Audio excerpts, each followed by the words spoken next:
All right, I've got my little avatar. Um, that's as me as I can make it look, so I don't know. Anyway, just copying Cameron there. So, welcome to chapter 10. Today, we're going to dive into some of the real world complexities that counselors face. Let me get this slideshow going. Okay, that's better. All right. So we're going to talk about kind of just the complex nature of counseling and integrating your theory. Um, just when theory meets practice, sometimes it gets a little complicated. And so we're going to talk about those complexities. This chapter brings together many of the ethical and professional issues that arise when we start applying what we've learned to real clients.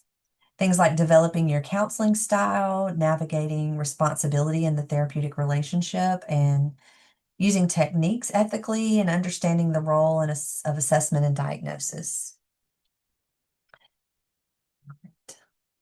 So let's talk about developing a counseling style. So each of you is developing a counseling style that's unique to you. Remember, we talked about the it factor in chapter one. So your counseling style is shaped by your values, your personality, your worldview, and your theoretical orientation. And that theoretical orientation piece is what you should be kind of exploring with Dr. King, probably. Your counseling style helps you to connect authentically with clients. For example, if you're naturally direct and action oriented, you may lean towards more like CBT behavioral approaches. And if you value connection and empathy above all, a humanistic or person centered style might feel more aligned with you.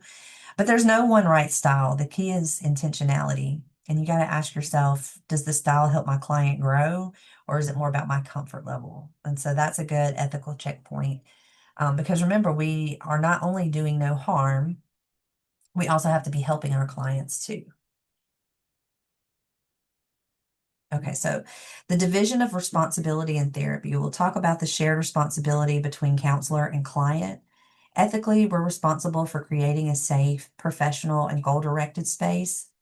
That includes defining the therapeutic relationship, specifying goals, and explaining the methods we'll use. Clients, on the other hand, they're responsible for engaging honestly and working towards those goals. So think about it like a partnership. You bring your training and presence, and they bring their motivation and openness. So if either side drops the ball, progress is going to slow. So early discussions about responsibility help set expectations and avoid later conflicts. All right, so deciding on the goals of counseling. I'm sure you've heard of SMART goals. You'll learn about more about SMART goals later on, but we're just going to talk about goals in a more general sense. So when goal setting, remember the who, what, when, where, why, and how. So the who is involved. Is it just the individual? Is it a couple, a family, a group? What are we trying to accomplish? When should we expect progress? I usually kind of plan for, 3 to 6 months, depending on what the client's kind of needs are. I'll just go by months or weeks. And it's going to depend on your agency too. Um, so let's see who, what, when, where does counseling happen? Is it in person? Is it online with telehealth? Is it in a school or an agency setting? So school counseling, goals are going to look a lot different than clinical counseling goals. Why is the client seeking help now? What brought them to counseling at this point in time? A lot of times people have been going through stuff for a long time, and it's important to get that little piece of information. It can help, help you understand better. And how will we know when the goal is met? Ethically, we must ensure goals are realistic, measurable, and collaborative, not something that we impose on the client. We never want to impose anything on the client. Right. The use of techniques in counseling. Techniques are just tools, but tools only work when they serve the client's needs, not our curiosity or theoretical loyalty. An ethical counselor is transparent. You say things like, here's why I'm using this exercise, or this is the goal that this is what this homework might help with. This is the goal that we're working towards, right? So remember, technique about without relationship is just hollow. You've got to have that relationship when you use those techniques for them to be effective. So when we use interventions to deepen insight, we're not trying to impress or control. We're just trying to help, right? So always ask, is this technique appropriate for this client at this time and for this culture? You always have to be aware of your client's culture and the appropriateness. So assessment and diagnosis as professional issues. So assessment and diagnosis often raise anxiety for new counselors. And honestly, I mean, I still get anxious about diagnosing clients because it's not really, we're a wellness-based profession, but the necessity of it all is we bill insurance, and so we have to diagnose. So, if it makes you feel anxious, that's totally normal. But ethically, diagnosis and assessment is about understanding, not labeling. So assessment helps us clarify what's going on, and diagnosis provides a shared language. Shared language. You're going to hear that again, I'm sure. It's a shared language for treatment and insurance. However, over-reliance on labels can lead to pathologizing normal human behavior. So you have to balance objectivity with empathy, of course. You got to see the person first, not just the code, the DSM code. And look, you're going to have a whole class on assessment and a whole class on diagnosis. This is just your introduction to these concepts through an ethical lens. So the theoretical perspectives on assessment and diagnosis, different theories view assessment and diagnosis in very different ways. So psychoanalytic and Adlerian approaches are going to see diagnosis as insight into the unconscious or lifestyle patterns. Existential and person-centered counselors often resist labels. As you hear me resisting them, you can kind of guess where I fall. Focusing instead on meaning and self-growth, really. Behavioral and cognitive behavioral therapies use assessment as a roadmap for measurable change, which I do like that too. It kind of gives you, where to go. Feminist and postmodern approaches critique diagnosis as potentially oppressive, true, especially for marginalized groups. And each lens raises ethical questions like whose story is being told? Is it the client's or is it the system's? So it's once you kind of have your theoretical orientation figured out, you're gonna have a better relationship, I guess, with diagnosing. So let's talk about the DSM-5. I'm sure you've heard of this, the Diagnostic and Statistical Manual, and it's in its fifth edition, and I think it's in its 5TR. The TR means text revision, so that's where we are. I was trained on the 4TR, so I've had to relearn some things, but really, the major changes is it's shifted to a non-axial system. It focuses more on holistically and mental health conditions without the old multi-axis separation. So multi-axis, it used to be like five kind of things that you would go through, like the main diagnosis, any cluster B traits, which is like personality disorders, then kind of physical stuff, and then psychosocial stuff. Then I can't remember what the fifth axis was here on the spot, but you don't have to know that because we don't do that anymore. It's more of a spectrum based system. So it also emphasizes developmental and cultural considerations, which we love as counselors.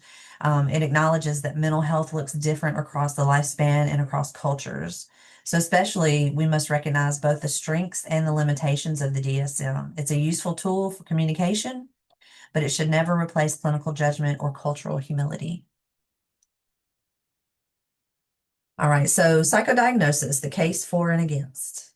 So let's explore both sides. So for psychodiagnosis, it can guide treatment planning, improve communication among professionals, right? It's a shared language, and it supports insurance reimbursement. I mean, if a client needs access to help and the only way they can afford it is through insurance reimbursement, you're going to have to diagnose. So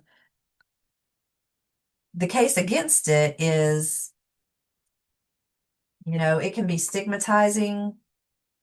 Um, You can reduce people to labels, sometimes overlook context like trauma, culture, and systemic oppression. But an ethical counselor must ask, what's the function of this diagnosis? Like, what are we doing here? Am I helping the client or am I just checking a box? I know when I diagnose, I try to make sure that, you never want to fit a square peg in a round hole or however you want to phrase that, but you want to provide the least stigmatizing diagnosis that fits the client that, can grant them access to services. And so, um, kind of just going back to that, that's, sometimes you'll have ethical dilemmas about diagnosing. Maybe the diagnosis requires 5 criteria, they only meet 4, and they need a diagnosis to have access to treatment, otherwise they can't afford it. And what do you do? And do you do pro bono? Do you do a rule out diagnosis and gather more information? Because likely they do fit it. If they're fitting all but one, there's probably something else that you haven't uncovered yet through assessment. Um, so you can see how diagnosis can be an ethical issue and get a little sticky. You really have to think through it. Um, so, ethical and legal issues in diagnosis, especially we must diagnose competently within our scope of training and only with adequate information. So, misdiagnosis can have real consequences like educational placement, employment, legal outcomes.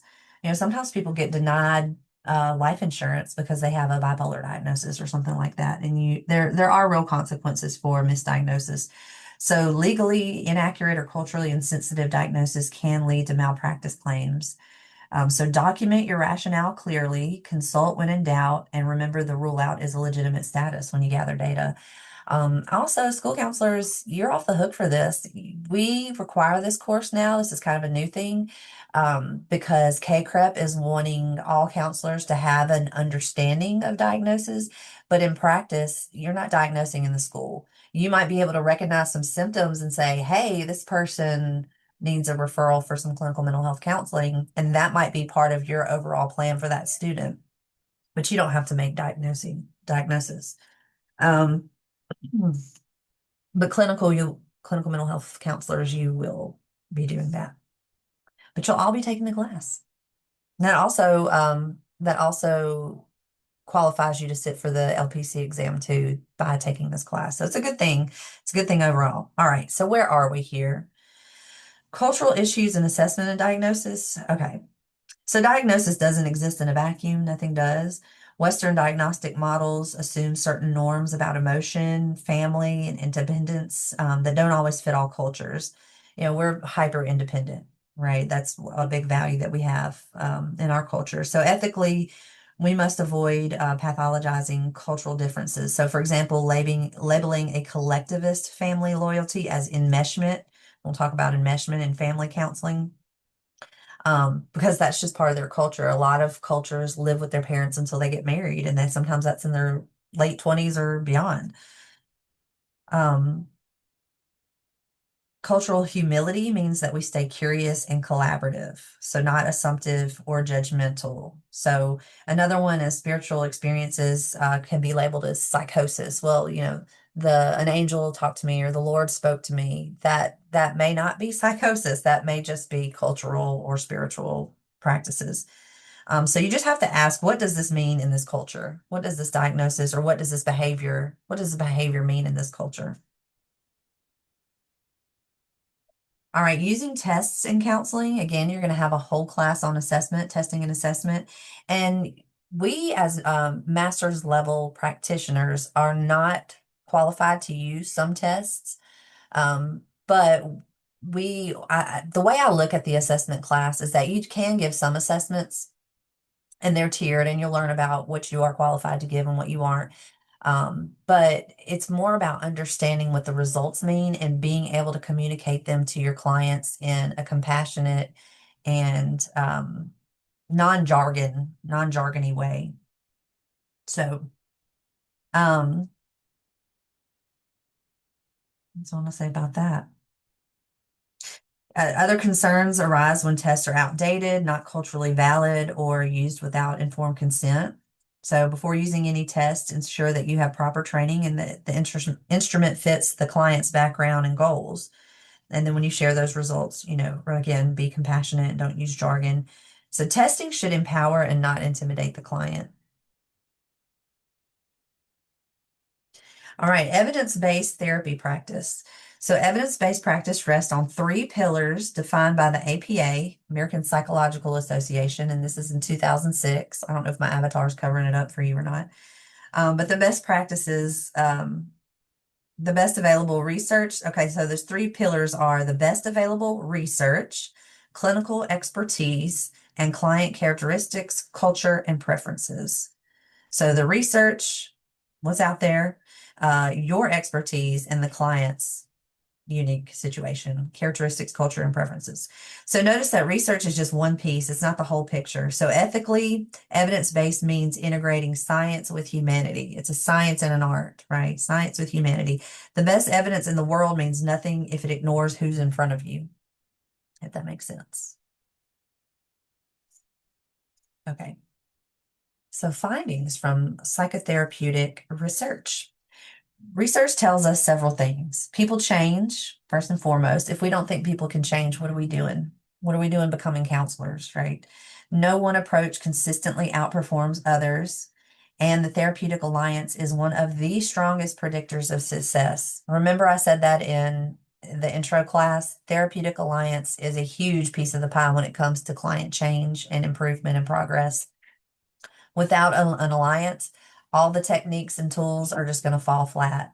Now you got to have them both. You can't just have an alliance and not be helping the client. I mean, you know, um, but the alliance is that relationship is key. So what I'm looking for, when I was running COPE, and I'm assuming that this is kind of the same approach, is practicum really is just, can you form an alliance with a client? Can you form a therapeutic relationship with another human being sitting across from you?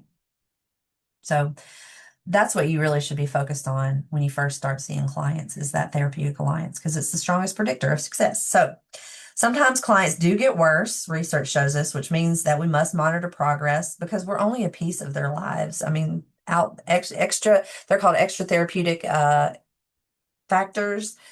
The client's house might burn down. That is definitely going to negatively impact their mental health, right? So we got to monitor progress because sometimes they do get worse. And interestingly, therapist experience alone doesn't guarantee better outcomes. What does is reflective practice. It matters more than years logged. So, what we mean by reflective practice is just, in short, good ethics and good therapy often look the same.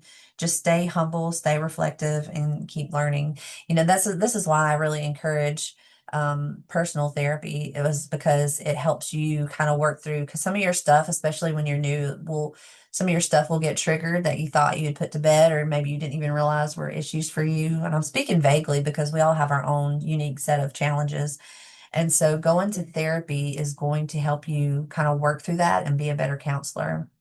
And just being intentional with the therapeutic, the theory that you choose, the tools that you use in theory, in therapy, the tools that you use to help your clients, and the way that you build alliances with clients. So really, to summarize chapter 10, ethical practice is not just about rules. Wouldn't that be easy if it was just like a little cookbook and you follow the recipe and boom, you got it? But it's more about reflection, awareness, and responsibility. So be mindful of your style, clear about your roles, thoughtful with techniques, cautious with diagnosis, and humble in testing, and let your ethics guide not just what you do, but how you do it with respect, compassion, and integrity. All right, that's it for chapter 10. As we move into class discussions, and even when you're writing your ethics paper, just consider this question: how does my personal counseling style intersect with ethical decision making? Okay. So anyway, thanks for listening, and I'll see you in class.